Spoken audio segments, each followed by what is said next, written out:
Hello, everyone. My name is Vanessa, and I'm the Director of Business Development here at LocalMed and Dental Intelligence, and coming to you live today to talk about social media. Now, I know social media, some people have a love-hate relationship with it. Love it. Some are like a little bit stiff arm in a sense. But as time goes on, I think social media is becoming more and more essential for dental practices. And so I wanted to bring on my good friend here today, Rita Zamora, to really kind of dive into social media, help you get a better understanding of it, but also how it can really help your practice and get new patients. So without further ado, Rita, how are you? Hey, good to see you. Good to see you, at least virtually for now. No, no. So, for those who don't know who you are or what you do you mind telling us a little bit about yourself? Yeah, thank you. It's important, I think, for people to know that I'm a dental person first and foremost. I have a long standing history in dental practice, working in dental practices in different roles. I started off working in the admin team, spent many years as a treatment coordinator doing case presentation for big perio and implant cases, and then moved into marketing and then social media. We've been helping their teams with helping dental teams with social media for just about 10 years now, if you can believe it. And I can only imagine how much social media has changed in 10 years. I mean, it just has grown so much. Where 10 years ago, I don't think you can even predict where we today with social media. Yeah, it's definitely, it changes every day, literally. So, that's what's been so interesting. And I love that. I love learning new things. That's a part of my fabric, just to keep learning. And so this definitely keeps my team and I on our toes. And I think what's really changed most of all is that it kind of takes a village now to understand and really manage all of those nuances of social media, because there are so many different platforms now. Before it was just Facebook, and now we've got Instagram and TikTok and Snapchat and Facebook. And Facebook alone, is changing enough to just make it a full-time job for someone to keep up with those changes. Completely. Even business aside, even just personally, it could be hard to keep up with all the changes, with all the platforms, and that's just with yourself trying to be social on social media as an individual, yet alone trying to utilize it for your practice. So I know Rita has written this book. Actually, she mentions local med in it, which is fantastic. But if you want to check it out, it's called Get Found, Get Like, Get Patients. But with this book, and I've read this book, it's fantastic. But even in the last 3 years, and Rita, I'm sure you'd be the first to admit, so much has changed. But I think there's a lot of valid points in this book that still apply today. And so when it comes to social media, like, why is this even important? Why do dental practices need to be involved with social media? And why is that even important to get new patients nowadays? hmm Yeah, well, thank you for asking. And I think, what people found interesting when I first published the book, which was probably about 2 years ago now, if I'm not mistaken, I think that they said, well, gosh, how can you write a book about social media? Because it's changing all the time. But we finally reached a point in social media where there were evergreen topics that we needed to touch upon. And those things were the same things that are important today, which are making sure that you have a strategy in place and systems in place, which are really important for every practice. It doesn't matter what type of dental practice that you have or a specialty practice. And that means thinking about, what your goals are, what you're trying to achieve, thinking about how you want to be perceived online, what are your goals, and then setting some intentions with your social media. So that's really, I think, one of the biggest takeaways in the book, and that would still apply today. And then also how important it is for us to use social media, not just for marketing, because I think a lot of people look at our tools, whether it's online scheduling or whether it's, social media or anything that you're doing with digital marketing, and they sort of see it as, oh, well, we don't need new patients right now, or we're too busy already, or whatever. But they're not realizing that it's a communication tool. So that's another important takeaway I hope that people get from the book.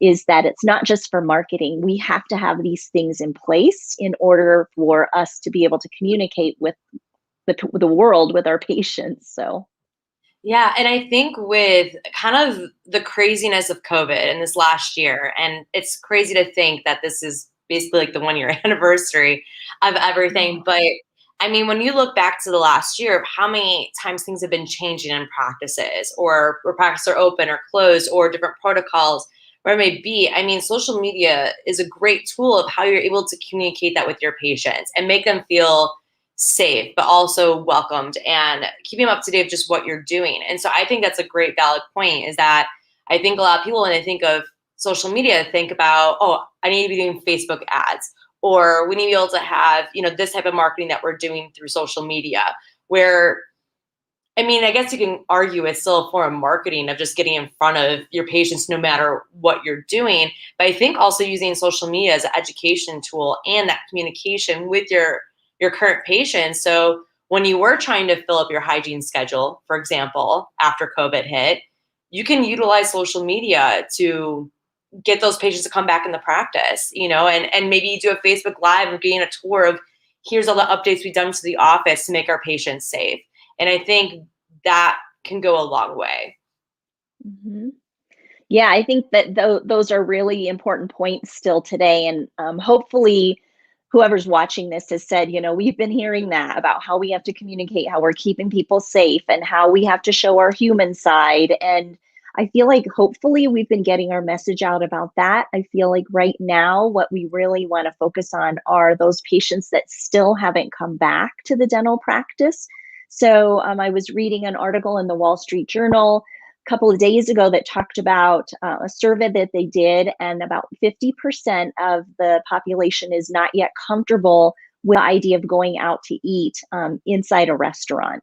So if we think about that, we know how safe our dental practices are, of course, but if we think about that in terms of patients not really feeling comfortable yet to come in, I really think there's going to be a surge of patients coming this summer, which is going to be great. They're ready to get their, hygiene treatment done, get their teeth cleaned. They're ready to get whatever unfinished dental treatment completed.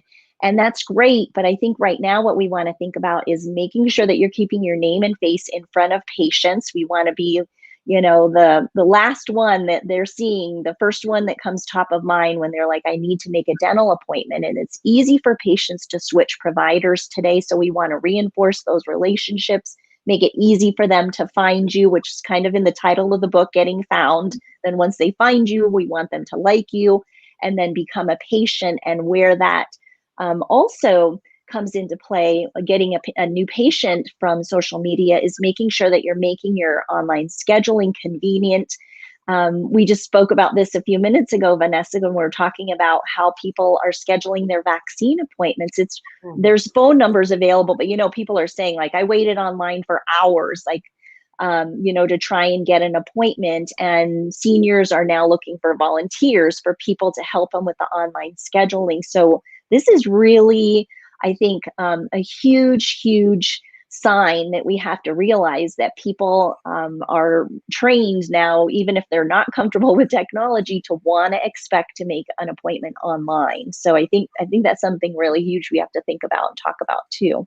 Yeah, and with online scheduling, it really does tie in very well with social media, and just even with coming off of COVID, even more people are looking for instantaneous in a sense. They're looking at, be able to go on their phone and something pops up and right away, if they want to act on it, they want to be able to do so, and at any time of the day. And let's be honest, like, I'm someone that will be laying in my bed at 9:30 at night, just going through social media.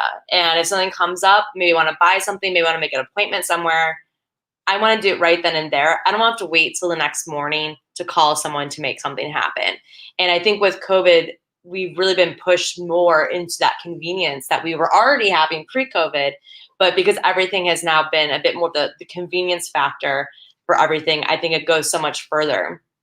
And Mhm. so when it comes to social media, we talked a little bit about, content for COVID, but what kind of content should dental practices be posting?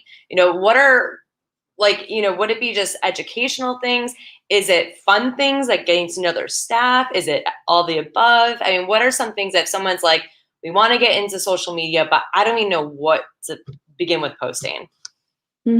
Oh my gosh. So we'll talk about the content. I just have to tell you, because you were talking about how you were laying in bed and thinking about, well, you're going through social media and thinking about these different things. I have to tell you, last night, I was laying in bed and almost falling asleep, and I woke up and I was like, oh my God, we forgot to get the potatoes. Like, we're expecting a snowstorm here in Colorado this weekend. They're saying it could be a historic snowstorm. Like, we could get feet of snow. I don't know. I hope so, because we're in a drought situation right now. But we ordered a bunch of groceries, and my husband was going to go pick them up today.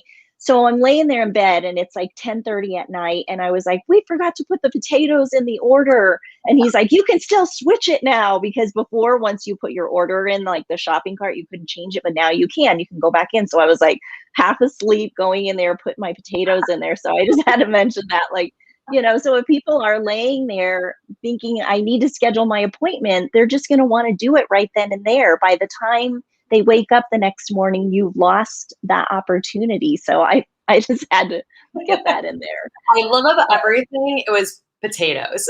I know. It's like, I forgot. Well, because I'm going to roast a chicken, try and attempt to roast a chicken again. The first one was a failure. So while I'm home, I'm like trying all these new things. And so anyhow, I love it. yeah. So getting back to content, what do we want to share about? And we want to keep sharing about those human aspects of the practice, and sharing, we're talking about how we want patients to see that it's safe to come in. And I think looking at social norms, a lot of people have come to understand, that mask means safety. So a lot of practices are making sure that they're always in their masks when they're sharing photos on social media. And I'm not saying everyone is, I'm just saying potentially. And so what we want to do is, if you are taking all your photos with your masks inside your practices, make sure that patients are seeing your smiles and your joys outside of the practice. That's really important. But the most important takeaway, I think, is to make sure that you are using social media to promote those treatments that you want to be doing more of. This is a chronic issue in dentistry, Vanessa, where it would be like, local med not talking about online scheduling, which seems crazy. Or, me coming on wanting to grow my business on social media and not talking about our services at some point. People want to know what it is that you have to offer once they've made that connection. So dental practices, many of them are losing out on that opportunity to share, we're focused on whatever your clear aligner of choice is, whether it's OrthoFX or Invisalign, whatever your brand of choice is, making sure that you're sharing about that consistently. Or if you want to draw children and young families into your practice, making sure that you're sharing content that appeals to that audience. So I see this all the time, where the doctor or the office manager will say, we're not really sure how social media is helping us. And there's a variety of different benefits, which you learn about when you read the book, to social media, besides just marketing. But also, understanding that if you're trying to get some results from your social media, you have to set your intentions. And then that comes into content scheduling and planning your editorial calendars, which we can talk about in a minute. Yeah. Well, and I think specific services, I think that's perfect, because I've seen a lot of different Facebook pages for dental practices, and it looks like it's all just like the fun in the office, which is great. And I love, because it creates that human side of dentistry. And let's be honest, some people are terrified of going to the dentist, or it's not the highlight of their day. And so I think having that content's great, but having that balance, so if you're wanting to, talk about maybe specific aligners, like you mentioned, or maybe implants or crowns, or whatever it is that you're trying to get more of those types of patients in the office, make sure you are talking about that, and how it can help them, and why they should go to your practice for that. But also, I think you can make that fun as well, because I'm sure talk about implants sometimes can be boring. But I'm sure, if you have a fun office and you're already displaying that, I'm sure you can come up with some fun, creative ways to be talking about implants to get patients to gravitate towards you. And then you're able to get those higher cases, if you want to say, in the practice, and the types of patients that you want to see in the practice. So I think that's a good balance to have when it comes to the social media marketing and that human side. I know you mentioned this in your book here, Rita, but that helps build that trust for patients. When they're looking at going to a dental practice, they might have been referred from, a dental practice might have been referred from one friend, another dental practice from another friend. Well, at the same time, like, I can't go to both dentists. So I'm going to look them up. I'm going to do my research. I'm going to go to their website, go to their, their Facebook, go to their Instagram, look at the reviews. I'm going to look at all these different things and then make the decision that way. And at the end of the day, they're a DDS, they're a DMD. I don't know the difference necessarily of who is a better dentist versus not. But if I feel like I'm able to connect with one more than the other on a personal level, as a patient, it makes all the difference. Mm-hmm. Yeah, it really does. And I think, you bring up a good point with the whole, with TikTok videos and Instagram reels and all of the different fun things that you can do are awesome. I think we also have to realize that we're all in our little social media bubbles. I've got someone on my team that loves Instagram and Facebook, not so much. But she also understands that we have to look at Facebook from a business standpoint. And I have those conversations with team members all the time because they're like, well, I love TikTok and I love Instagram. And then we talk about their audience, and the age range is not necessarily, Gen Xers, and also more mature people. They're going to be spending more time on Facebook. So like you said, dental implants, it might seem like it's a boring topic. You're probably not going to get 100 likes on that post about dental implants. But if somebody needs a tooth replaced, like if your front tooth fell out and you needed to have number 8 replaced, you're probably going to be doing a ton of research on dental implants. And if you have an article or a video or some kind of information, people are going to consume that. It's just like any other kind of plastic surgery procedure you might need. There are some crazy, depths of information that you can get out there. So I think that's what's really important to keep in mind, is that we want to make sure we're engaging people and having fun, but making sure that we're not staying in our social media bubble and letting our own personal preferences, steer us in a direction where we're missing opportunities. Yeah, and to kind of piggyback off of that, when it comes to utilizing social media in dental practice, like who handles that in the dental practice? Like, should they go through a third party? Should the person who raised their hand and said, "Oh, I love Instagram," be the one who handles the social media? Is it a group effort? I mean, how do practices determine on how they even approach social media and kind of who's accountable for it for the practice? Mm-hmm. Yeah, it's different in every practice, and it really comes down to who has the time, interest, and skill set. So sometimes that's the dentist, sometimes it's the office manager, sometimes it's the hygienist, sometimes it's a treatment coordinator. So it's really different in every practice. What we are seeing now is a little bit of almost content fatigue, I guess I would say, where people are having trouble and they're coming to us, whether it's the dentist or the office manager, saying we're having trouble coming up with content ideas, or we're not consistent. Those are the top 2. And in that case, it means you might need to get a little bit of help. So we've developed our Connect 90 program, and these kind of programs are becoming more and more popular, where it's sort of a hybrid program where you have someone that's helping you with curated content ideas, not here's 365 ideas where you can post about like things that aren't really relevant for your practice or for the messaging today. So we curate ideas for them, and then we provide them with the online scheduling tools, a content calendar. It helps to hold them accountable, but also gives them ideas and helps them, most importantly, to save time, so that they're not just hopping on the, on the mobile device when they have a good photo op, and then, maybe making an Instagram Reels video really quick, but you're not really thinking through a real strategy, which can save you time. And these programs are also actually really affordable. So Yeah.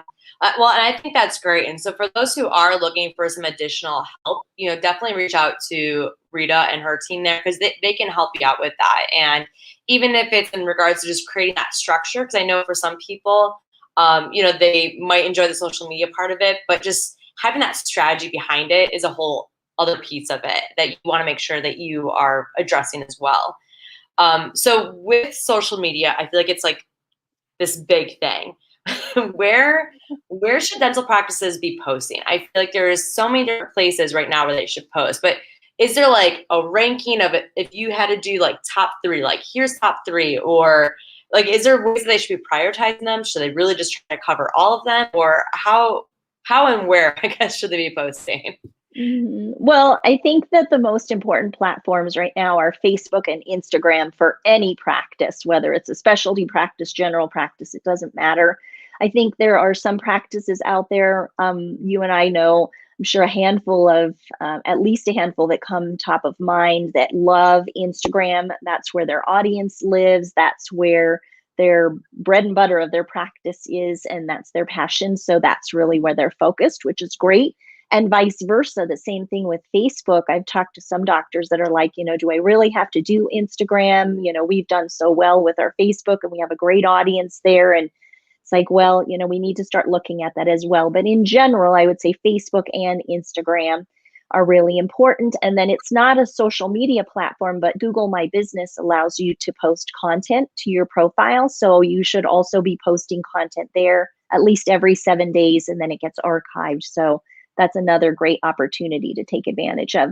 And then from there, you want to look at, if you're an ortho practice, then you're probably going to need to be looking at, if you're not already, TikTok and maybe Snapchat. And I found quite a few ortho offices that really are looking at one person that is almost full time, that's handling sort of the PR and doing, marketing deliveries and all of their social media, because it is a full time job with the different audiences that they have to manage for social media.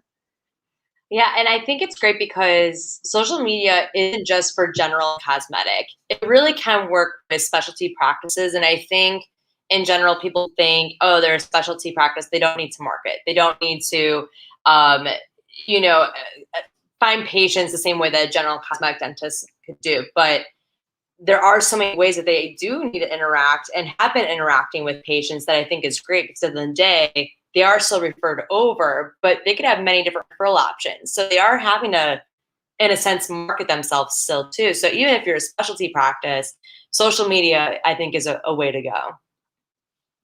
Yeah, pretty much everyone needs it. Like I said, it's not just for marketing, it's a communication tool, just like all of these technologies are, whether it's online scheduling, any kind of digital communication. It's the way that people are accustomed to. And we've been talking about this for years, Vanessa, how this is a convenience right now, a lot of these different tools, but it's an expectation moving forward. And I think with people scheduling their vaccine appointments right now online, in the majority of cases, that's really one of the other big, tsunamis in how to utilize technology for even more mature audiences that weren't as adept with the online scheduling, and trying to take advantage of all the opportunities they can through the digital means.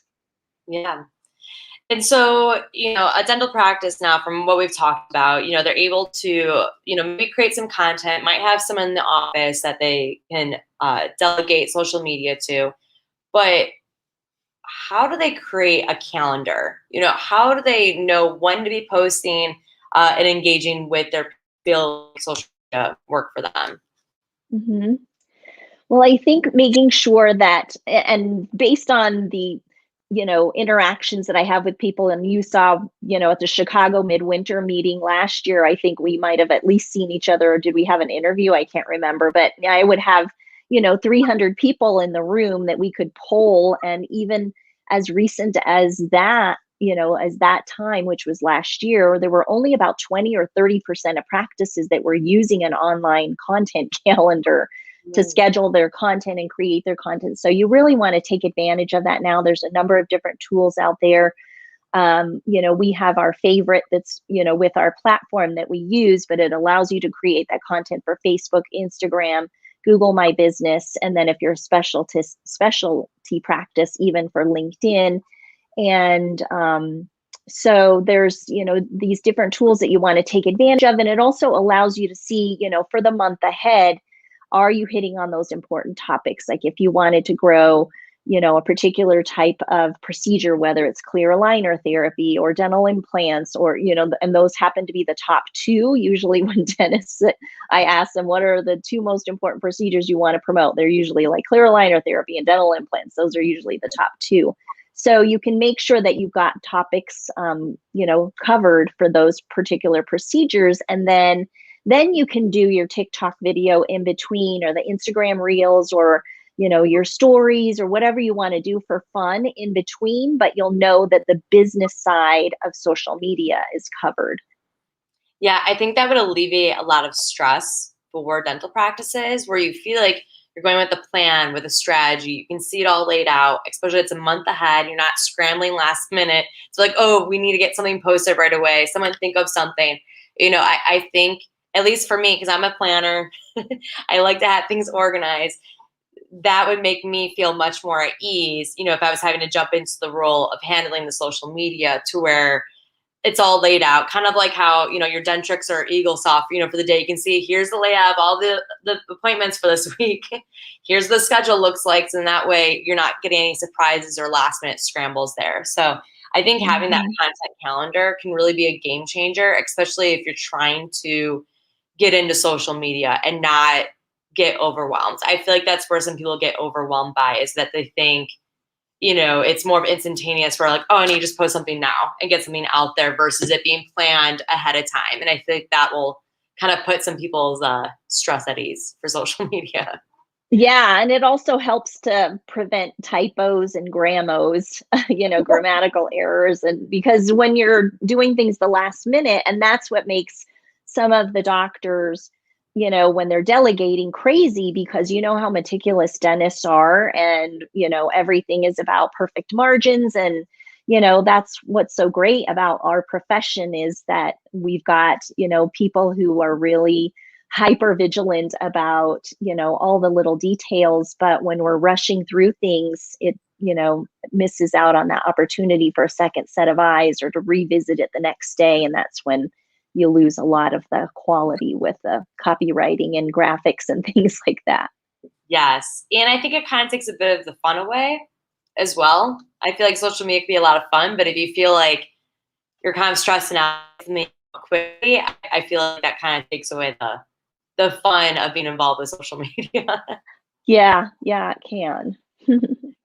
So yes, thank you, Rita, for joining us today. If anyone watching wants to get in touch with you, maybe have questions, maybe they're wanting to work with you and your company to help with their social media, get some additional content out there, how can they learn more and get in touch with you? Mm-hmm. Well, they can check out our website at connect90.com or at ritazamora.com, and you can find links for social media and how to reach me. Luckily, my name is still unique enough in dentistry that I'm pretty easy to find on most of the platforms. Yes, and it's not too difficult to spell, coming from someone who's got a very long Italian name. Zamora is a little bit easier. A little bit, yeah. So definitely reach out to Rita. She's a fantastic resource for when it comes to social media for dental practices, or even if you just want to say hi, reach out. But social media is something that you definitely want to look into for your practice, creating that strategy. And I'm sure we'll be posting more tips here soon. Rita, if there's anything else additionally you want to add in the comments, maybe links or anything like that you think would be good resources for people, feel free to do so. And thanks again for joining us today. Yeah, thank you.